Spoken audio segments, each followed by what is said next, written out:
I get one all to myself. That's because I am the pilot. Well, let's see now, who else do we have on board here? We've got Elizabeth and Daniel here up front. We've got Wei Wei and Su Hung in the back, along with George and Eva. Welcome to all of you. I have a question for everyone. Did everyone see the safety video this morning? Everyone did. Good. Does anyone have any questions on the safety video at all? No questions? All right. Just a couple of things I want to recap. Daniel, just a reminder, there's no need to touch the jettison handle and there's no need to touch the door handle. That would only be in the case of an emergency and only under my instruction. And ladies and gentlemen, when we come back and land, everyone can relax because our ground crew will come up and they will open the doors for everyone. Well, let's go out and have some fun. I'll be busy with air traffic control for about 5 to 6 minutes, and then once I get clear of the airspace, I'll come back on the microphones with everyone and with all of you, and we'll have a chance to get better acquainted. So again, by the way, everyone excited, ready to go? All right. Well, let's get the show on the road then. Again, my name is Roger. Welcome aboard, and here we go.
Well, ladies and gentlemen, once again, welcome aboard. And by the way, how's everyone doing in the back? Everyone doing okay back there? Fine, not a problem at all. All right, awesome. What a glorious morning we have out here in Hilo. A couple of small light rain showers between us and where we're going, but that's not going to slow us down at all. You know, we get rain 270 days out of the year. That's something we're quite used to out here. Well, once again, welcome aboard. We're at 2,300 feet and we are climbing. I'll tell you a little bit about myself, and then I'm curious as to who we have on board and where you're all coming from. I have been flying helicopters since January of 2006, and I have now flown tours all across the United States, everywhere from downtown Manhattan all the way out here to the big city of Hilo. A few stops in between include the Grand Canyon in northern Arizona. I've flown tours out of Las Vegas, Los Angeles, and well, now I'm out here enjoying all the wonderful weather here in Hawaii, even if it does rain every once in a while. So let's see, so it's 3 groups on board today. Why don't we start with Elizabeth and Daniel here up front. Who wants to pick up that microphone? Tell me where you're coming from. We're both from Seattle. I'm originally from Switzerland. I lived in Seattle for 2 years. Okay, awesome. Well, welcome to the big island of Hawaii. I do have some comforting news for the two of you as you're coming from Seattle. We get more rain in a year than you get in Seattle. 130 inches of rain on average.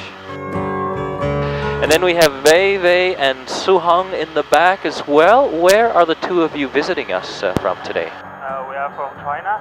From China. Welcome to the United States. Thank you. Are the two of you celebrating a special occasion? Yeah, how do you know? Well, I was gonna tell you. I mean, it's pretty easy to figure out. Are you on your honeymoon? Yeah. Okay, congratulations. Thank you. Awesome. What a great place to go on a honeymoon.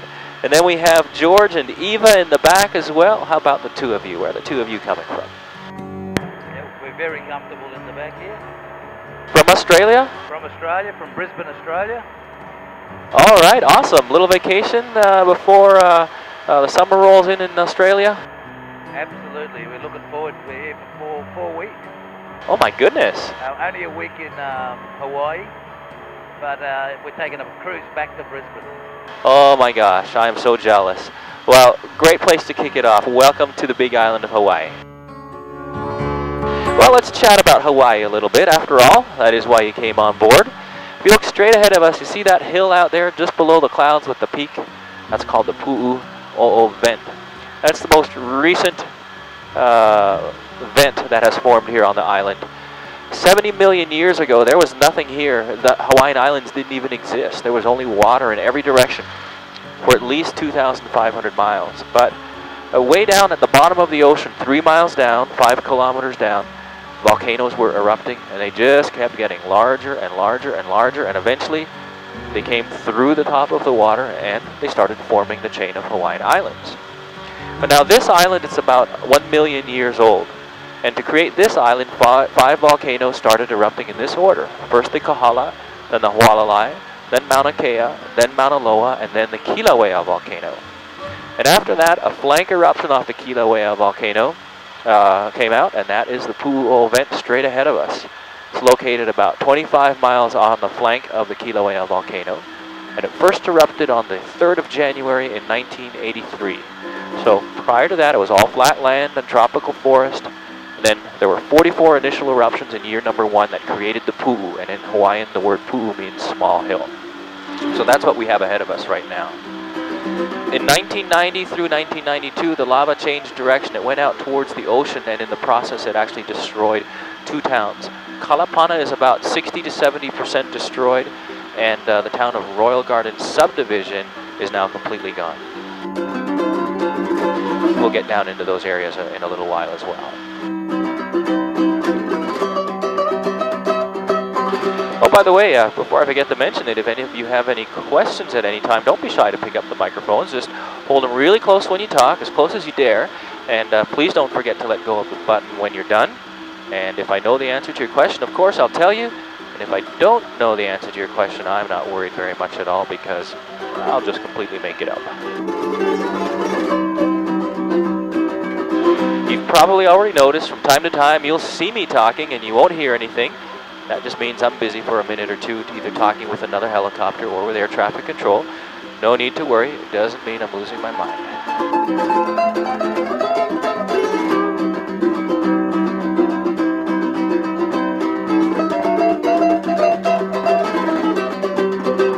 Roger, George here. I have a question. You said earlier that the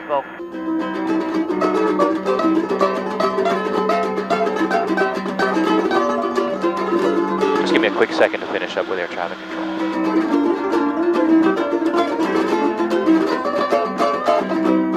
I'm sorry, what was the question back there?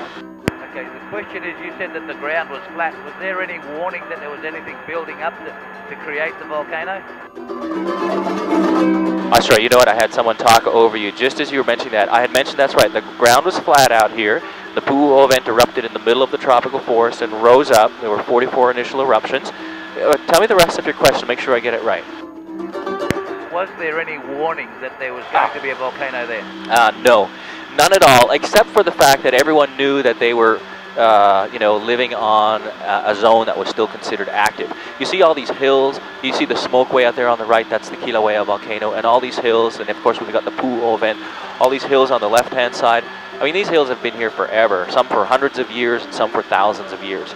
And everyone knows that that line, that goes, imaginary line that goes through those hills, it's called the East Rift Zone. That is the highest probability of eruptions for vents and lava breakouts on the entire island to this very day. Folks, let's turn on some volcano music. The Pu'u'o vent is ahead of us. I'll do my best to get everything to the left and to the right-hand side of the helicopter. I want to be sure that Wei Wei and Su Hung get the same views as George and Eva in the back, and vice versa. Once we finish up at the Pu'u'o event, we'll wander off to the right where that shallow hill is over there. A couple of old craters I want to show you out there. And then we'll go out to where those towns used to be, Kalapana and Royal Garden subdivision.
Left-hand side, folks. Here we go.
right-hand side.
Wow, and there we go, ladies and gentlemen, the Pu'u'o'o vent. Did everyone enjoy that? All right. Well, awesome. Let's take a little bit of a journey back towards 1983, before the Pu'u had been created, before the hill had risen out of the ground. If you look straight ahead of us, you'll notice all this brown stuff. That's mostly lava that flowed out of the Pu'u'o'o vent originally before it was contained in the caldera that we have today. A lot of it flowed out into that crater straight ahead of us called the Napao crater. It's almost filled it in. Prior to 1983, there was another vent that was active out here between 1969 and 1974. It's on the other side of that hill straight ahead of us. I'll show you here in just a minute. It also contributed to filling in this crater straight ahead of us, the Napao crater. The Napao crater itself is about 200 years old and has erupted approximately 10 times during that period. If you look to the far side along the ridge, you can see where that lava had actually flowed in over the edge, where those 3 white signposts are. As a matter of fact, we can just fly straight over top of that lava flow, and you can see how it actually cut through the forest.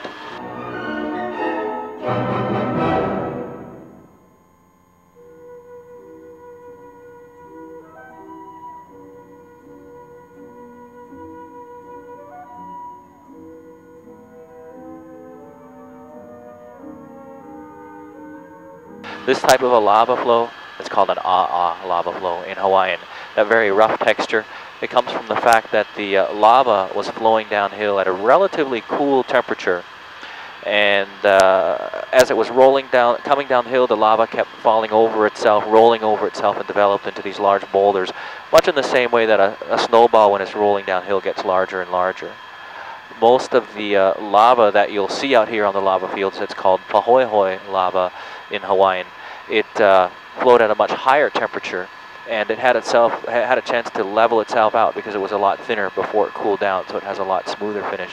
Let's slow down out here for just a second. Let's take our time, look around. See that smoke coming out of the horizon straight ahead of us there? Yep, that's the one. That is the smoke coming out of the Halimau crater, which is inside the Kilauea volcano of Hawaii Volcanoes National Park. Lots of smoke covering lots of lava, unfortunately. You can hardly ever get a look at it. But if you go to the observatory at night, you'll see the glow of the lava against the smoke. And let's see, what else do we have out here? This hill straight ahead of us here that does not have any trees on it, there we go. That is Mauna Ulu. That erupted in 69. 1969, it was all flat land, rose up, and through 1974, it continued flowing lava and created this huge lava field out here that made its way all the way down towards the ocean and actually added 230 acres of new land along the shoreline. This green hill here on the left-hand side, Kananue Ohamu. It's an old event, just like the Pu'u'o event. At some point, lava came out of it as well. And it's somewhere between 400 and 750 years old. No one's exactly sure. The records just don't go back that far. And then on the right, this mile-long crater, it's called Maka'opui. It is half a mile wide and over 500 feet deep. And notice the section where there are no trees. That used to be twice as deep. It was filled in by lava off Mauna Ulu between 1969 and 1974. Chain of Craters Road off Hawaiian Volcanoes National Park used to be right in front of us, and pretty much where Mauna Ulu is, so that was all covered up. And since then they've redirected it somewhere over the right, on the right-hand side there through the green trees.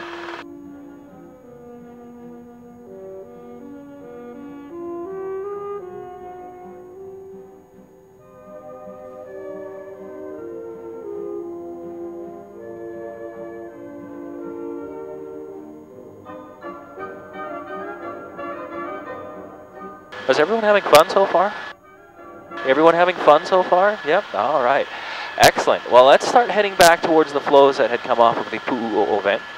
Now notice these trees straight ahead of us. They're all dead.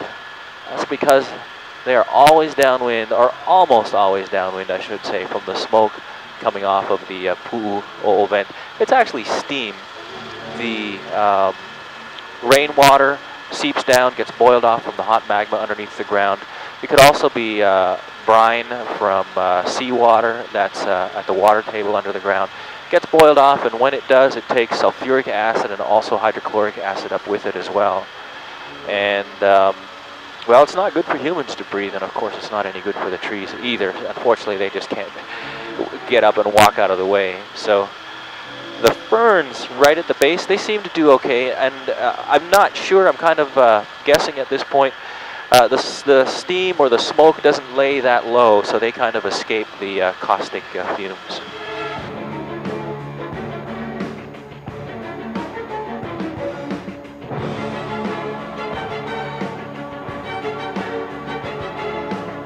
Now while we're here, if you look straight out in the distance where the land stops and the ocean starts, you can see some white rooftops out there.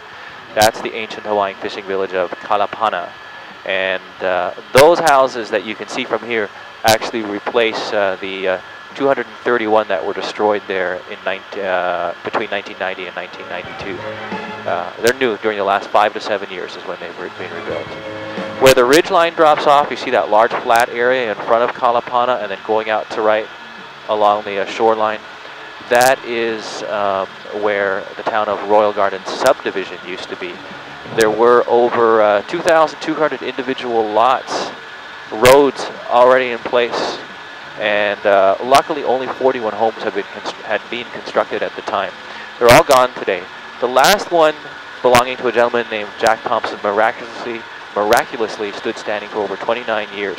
See those islands of untouched trees? Well, his house was the same thing. It was surrounded by lava on all sides, but just amazingly never got touched. So he became very well known. He lived out here for all those 29 years, and he also operated a small bed and breakfast inn called Lava Jack's, right out here in the middle of the lava field. We used to fly people to his bed and breakfast inn all the time. But his house is gone, and we can't fly you there anymore, but we can still fly you anywhere else in the state of Hawaii, and we do tours out of all the major islands: Kauai, Maui, Oahu, and here on the Big Island, 2 bases, Hilo and also the Waikoloa base.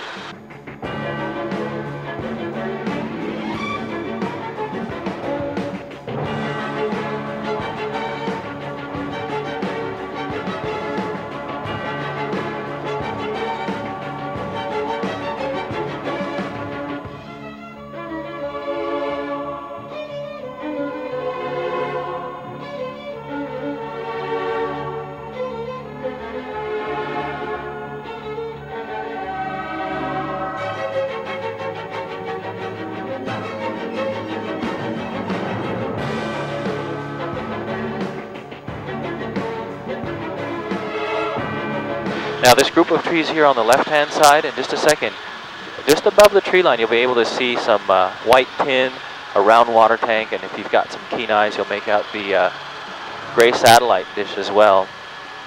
That's what remains from Jack Thompson's house. It used to be a beautiful red two-story house. I'm starting to make a gentle left turn around it right now.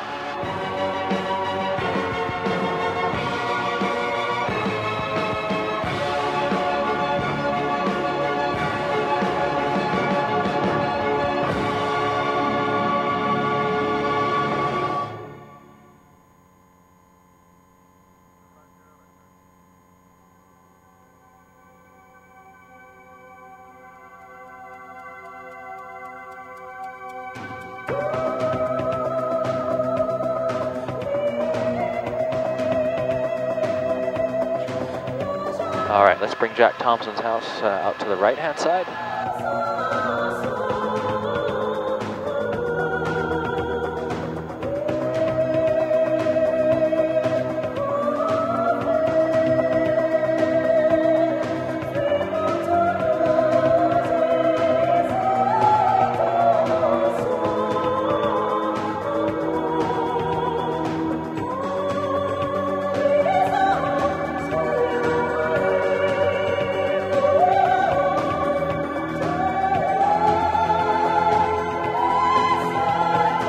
There we go. That's what's left of Jack Thompson's house there on the right.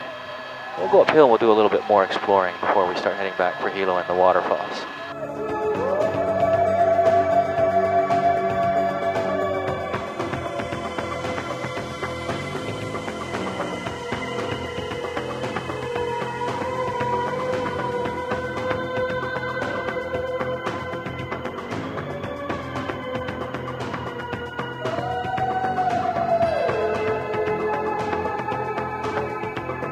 Now as I level out here in just a second, you can see all that shiny silver rock to the right of the smoke where the trees are. That's the underground lava tube directly underneath the ground. A lot of that silver rock is still molten. Just hasn't cooled down completely, hasn't turned down into rock hard lava. If you look around closely in this area, we're going to circle here a little bit, you might see a couple of small breakouts of lava from once in a while at about 1,500 degrees Fahrenheit. That's where it starts turning red. Now we've got this burning tree over here on the left-hand side. That underground magma has shifted here over the last couple of days, and there's enough heat right underneath it.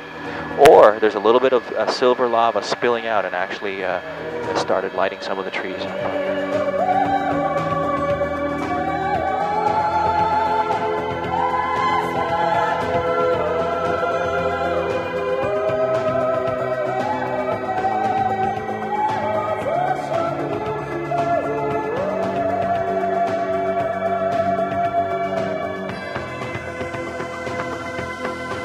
Couple of flames down there if you have a look. Let's bring it out on the right.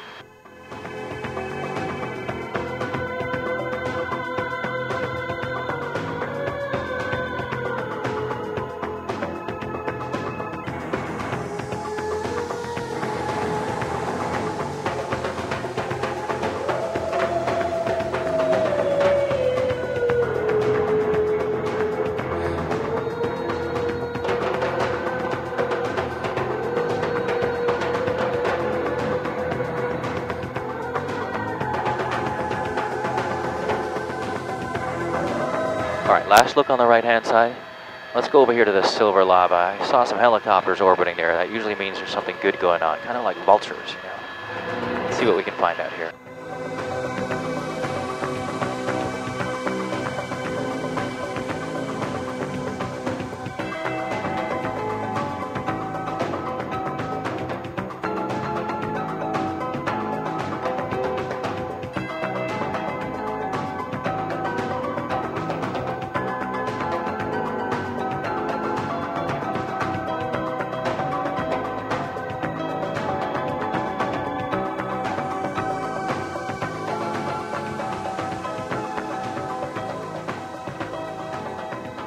Well, lots of silver lava out here. That's about all I see. Well, let's make one pass on the right-hand side, and folks, it is time for us to start heading back towards Hilo.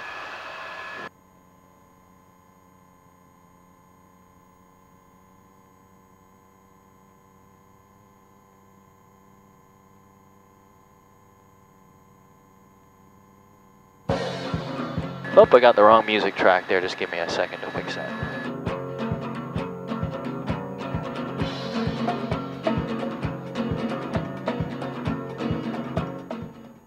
There we go. You'd already heard that. So there we go. Leaving the lava fields behind us now, we'll head back up to the Puna Tropical Rainforest Reserve. And by the way, before we leave the lava fields, if you look to the right, you can see all those green hills out there with the trees on them. They look very similar to Kananua Ohamo, old vents.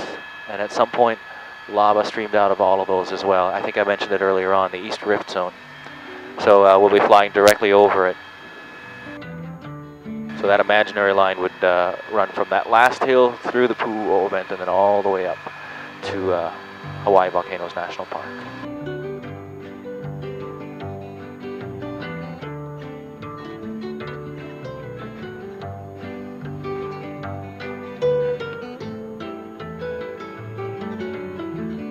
Well, we've got a nice 8-minute level flight until we get up to the waterfalls. A couple of gentle turns up there, and then we'll head inbound for Hilo.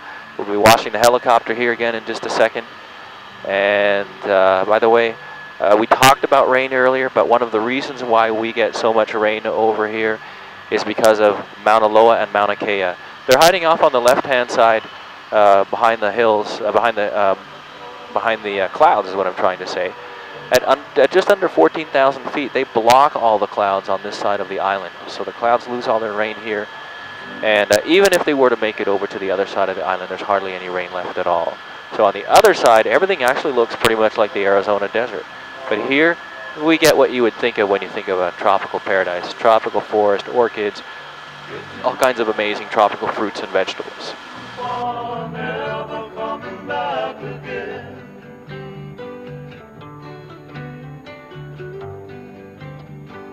Tired and worn, I woke up this morning, found that I was confused. Spun right around and found. Do we get to see any waterfalls?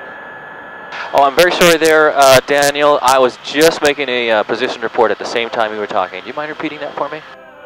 We're going to see any waterfalls? Oh, yeah. Absolutely. That's our next destination.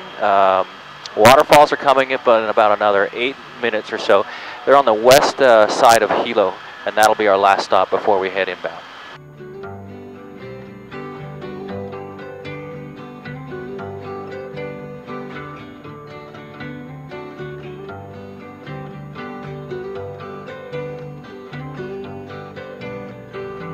So here we are again over the Puna Tropical Rainforest Reserve. We actually have wild pigs that live down here. They were brought here over 1,500 years ago by the Polynesians when they came up here on their double-hulled canoes from the Marquesas Islands. They released them out here as a source of food, and well, they're still out here today. Open hunting season all year round. In all of your dreams, sometimes it just seems that I'm just along for the ride. Some they will cry because they have pride, but someone who's loved here died. Way off in the distance, I can already see downtown Hilo, right through that little rain shower. And about 50,000 people live there, including myself. And if you include all of the towns on this whole southeast side of Hilo, about 100,000 people. And on the entire island, about 180,000 people.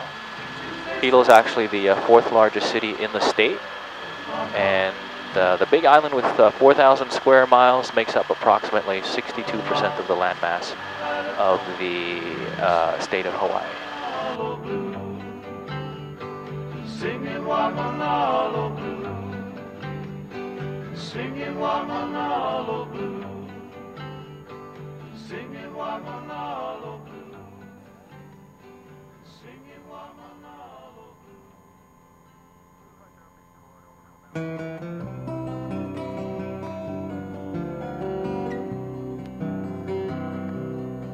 On the island, we do it island style. From the mountain to the ocean, from the wind to the leeward side.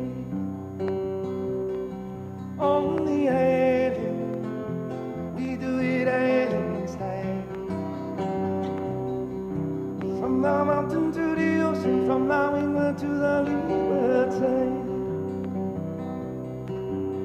Mama's in the kitchen cooking dinner real nice. Beef stew on the stove, low me salmon with the ice.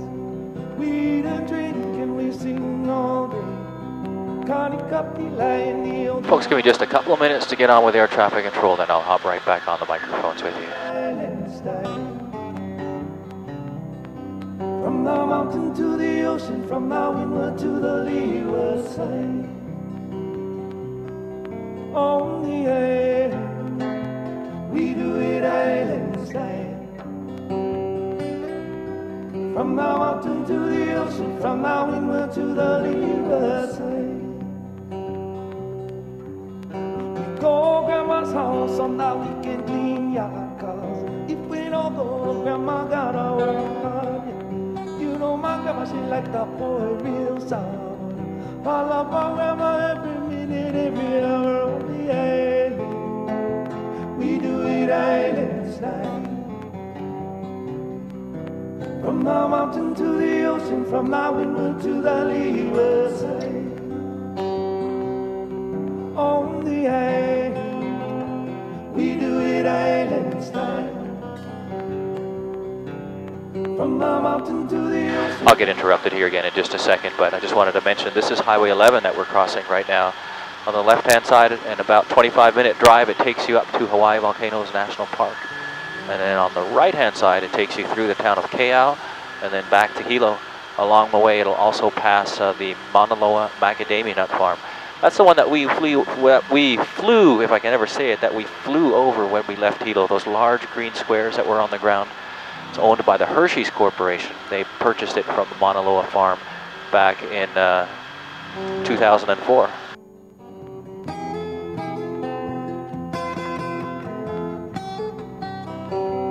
That's about an $80 million a year business, the Mauna Loa farm, and 2,500 acres. I think I mentioned it, one of the largest in the world. Produces macadamia nuts almost all year round. If you were wondering what the large green trees were planted around each square, those are Norfolk pine trees brought here from Australia.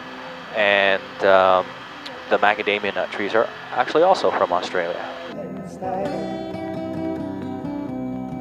From the mountain to the ocean, from the windward to the... All right, we've got about another 5 minutes or so until we get to the waterfalls, as promised. And we have time to do a pass on the left and then a pass on the right. So once we get there, I'll point them out. Be sure you have your cameras ready. Hilo, no stranger to environmental disasters either. We get rattled by earthquakes from time to time. And luckily, they're very far down most of the time. They're way down at the base of the ocean, which is already 3 miles down.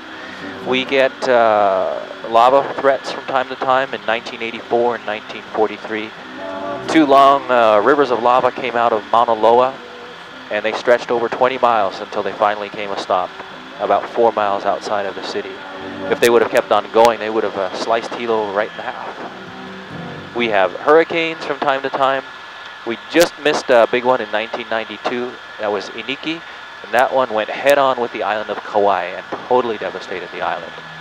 We're in hurricane season until November. So far, so good. We have tsunamis from time to time. 1946 and 1960 were the most recent tsunamis in modern times. And after the second one in 1960, it was decided not to rebuild along the shoreline area. That was just too risky, not worth the risk. So that's why you see a large shoreline park. And also, if you go up to the King Kamehameha statue and the lagoon, that used to be the Japanese area of town. Everyone just relocated back in 1960.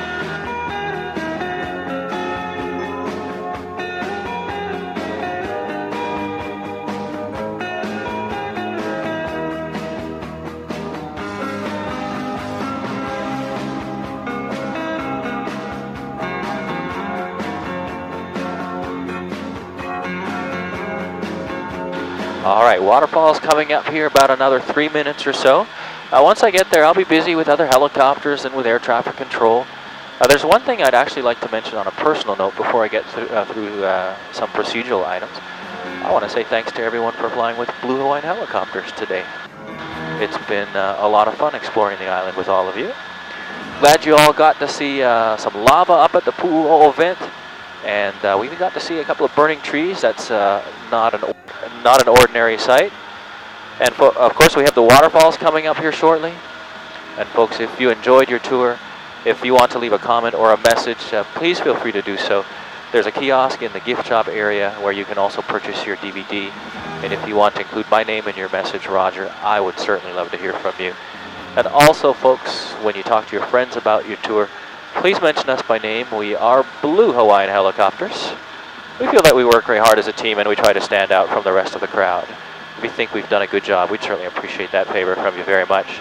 Lastly, with regards to safety, I do want to remind everyone, folks, when we land, please be patient. Please stay in your seats, keep your seatbelts fastened and headsets on until the moment that our ground crew arrives. They will open the doors for you, and then after they open the doors for you, that's when it's time to unbuckle, step outside, and we'll get you on your way. Of course, please be sure that you follow their instructions, exiting towards the front of the helicopter, but then stand and wait in the white box painted in front of our helipad.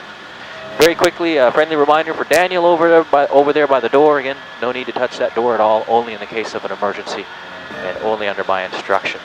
All right, let's get the waterfall music going. About another 20 seconds, and I will point to them on my left-hand side first. Here we go. 3 larger waterfalls surrounded by all kinds of very pretty small ones.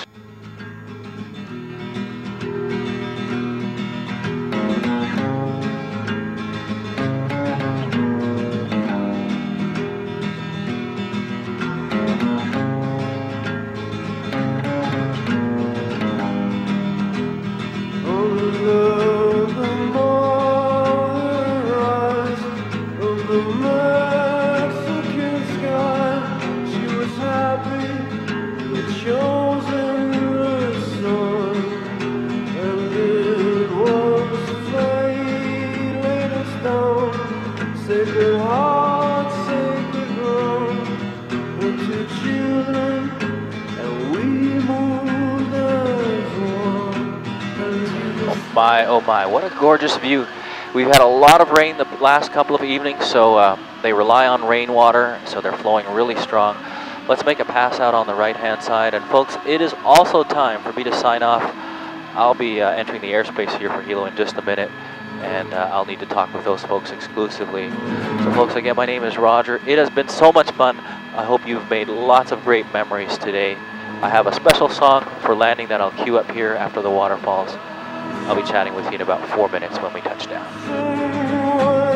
You're kissing me, it's so it's gone. And then I'm suspicious, and then it gets vicious, and then it's a whole ride through the night. And you said you know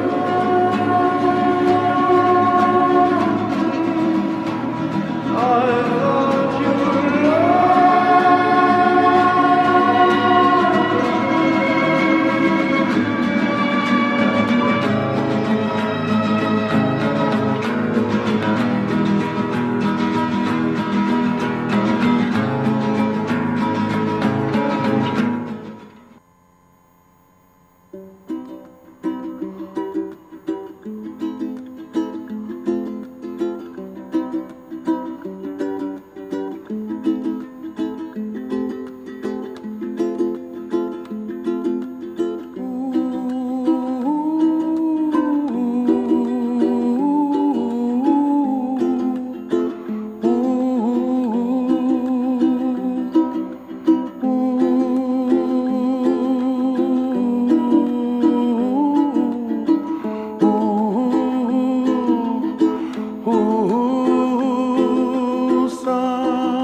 somewhere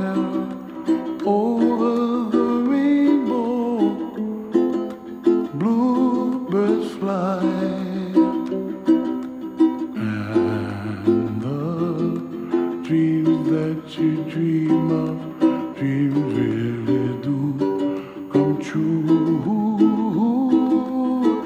Ooh, someday wish upon a star, wake up where the clouds are far behind me, where trouble melts like lemon drops high above the chimney top. That's where you'll find me, oh, somewhere over the rainbow. Bluebirds fly, and the dream that you dare to, oh why can't I? Well, I see trees of green and red roses too. I'll watch them bloom for me and you, and I think to myself, what a wonderful world. Well, I see skies of blue and I see clouds of white and the brightness of day. I like the dark and I think to myself, what a wonderful world. The colors of the rainbow, so pretty in the sky, are also on the faces of people passing by. I see friends shaking hands singing, how do you do? They really say, I love you. I hear babies cry and I watch them grow. They'll learn much more than we'll know, and I think to myself, what a wonderful world. Someday I wish upon a star, wake up where the clouds are far behind me, where trouble melts like a lemon drops high above the chimney top. That's where you find me, oh, somewhere over the rainbow, way up high. And the dream that you dare to, why, oh why can't I?